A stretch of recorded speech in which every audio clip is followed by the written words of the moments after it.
नमस्कार, मी प्रवीला झांबरे। तर आज मी ही शिमला मिरची आणली आहे। तर आता ही शिमला मिरची आज मी बनवून घेणार आहे। तर ह्याला अशा मी उभ्या चिरून घेतल्या। अगोदर स्वच्छ धुतली मिरची, कपड्याने पुसली आणि नंतर मग मी चिरून घेतले। तर आपल्याला ह्याच्यासाठी आता सारण बनवून घ्यायचं। तर मी 1 प्लेट बेसन घेतलेलं आहे।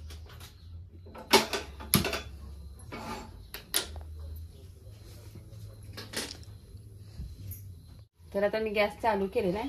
आपल्याला ह्याला फोडणी टाकायची जरा, थोडंसं तेल ओतून घेते मी। म्हणजे आपल्याला बेसन, जिरी, मोहरी अशी फोडणी टाकून सारण तयार करायचं आहे। त्यासाठी मी तेल ओतून घेतलेलं आहे। तर आपलं तेल पण तापलेलं आहे। तर मी अर्धा चमचा मोहरी जिरी टाकून घेतले आणि अर्धा चमचा मोहरी आहे।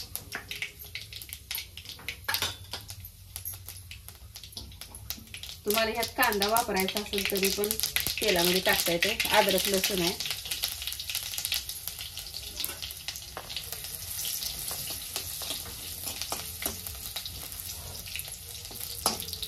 आपला लसूण लाल झालाय।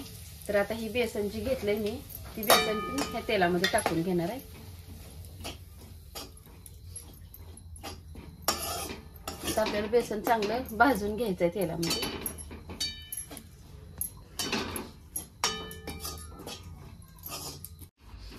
तर आता छान असं बेसन भाजलेलं आहे बघा। बेसनचा कलर पण बदललेला आहे।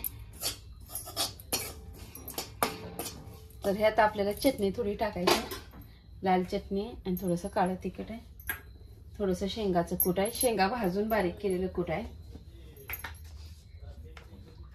1 चमचा धने पावडर आहे, थोडीशी बारीक चिरलेली कोथिंबीर आहे आणि चवीनुसार थोडंसं मीठ टाकणार आहे। आता हे सगळं आपल्याला मिक्स करून घ्यायचं। तर मी सगळं सारण भाजून तेलामध्ये भाजून सगळं साईडला काढून घेतलंय। थोडंसं थंड पण झालेलं आहे आता। तर मी एक अर्धा लिंबू ह्यात पिळणार आहे। अर्ध्या लिंबाचा रस घ्यायचा आपल्याला ह्यात।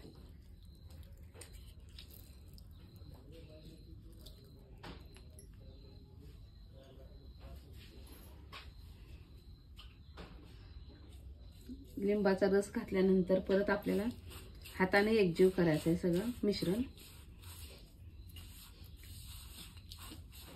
थोडंसं लागल इतकंच पाणी ओतायचं आपल्याला ह्यात।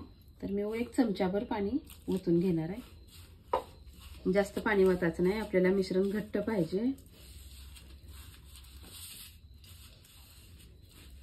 आता हे पूर्ण हाताने एकजीव करून घेते मी। तुम्हाला हाताने करायचं नसेल तर चमच्याने करा। हाताने मिश्रण एकजीव केलं म्हणजे आपल्याला मिरचीत भरायला पण सोपं जाते। तर आता बघा असं मिश्रण झालेलं आहे। जास्त पातळ पण नको आहे। आपल्याला छान असं मिरचीमध्ये भरता आलं पाहिजे।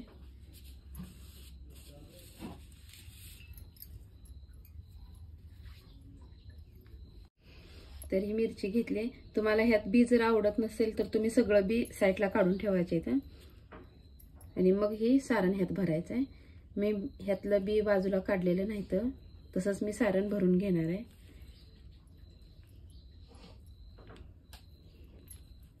ह्यात जेवढं सारण बसतंय तेवढं भरून घ्यायचं आपल्याला मिरचीमध्ये आणि असं दाबून पॅक करायचं आहे।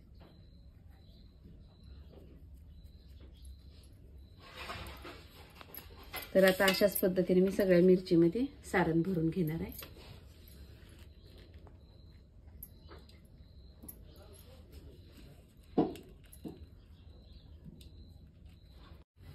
तर सगळ्या मिरचीमध्ये मी सारण भरून घेतलेलं आहे। तर आपल्याला आता ही तेलामध्ये कढईमध्ये टाकून घ्यायचं आहे। तर मी कढईमध्ये तेल ओतून घेतलंय।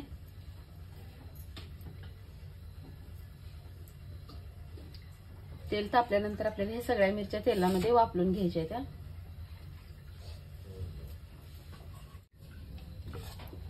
तर आपलं आता तेल तापलेलं आहे। मी एक एक मिरच्या तेलामध्ये असं ठेवून घेणार आहे।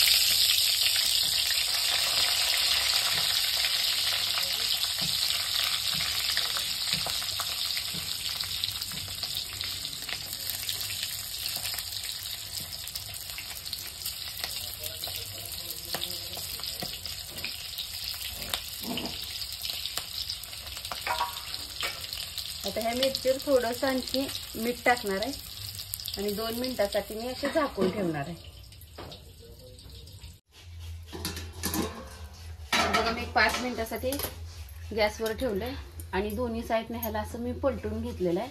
तर आपली मिरची छान अशी भाजून दोन्ही साईडनं झाली आहे, तुम्ही बघू शकता.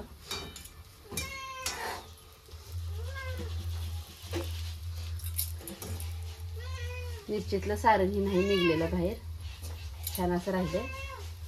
तर अशा प्रकारे माझी शिमला मिरची तयार आहे. तुम्हाला व्हिडिओ आवडला तर माझा नक्कीच लाईक करा, सबस्क्राईब करा. जर फेसबुकवर बघत असाल तर फॉलो करा.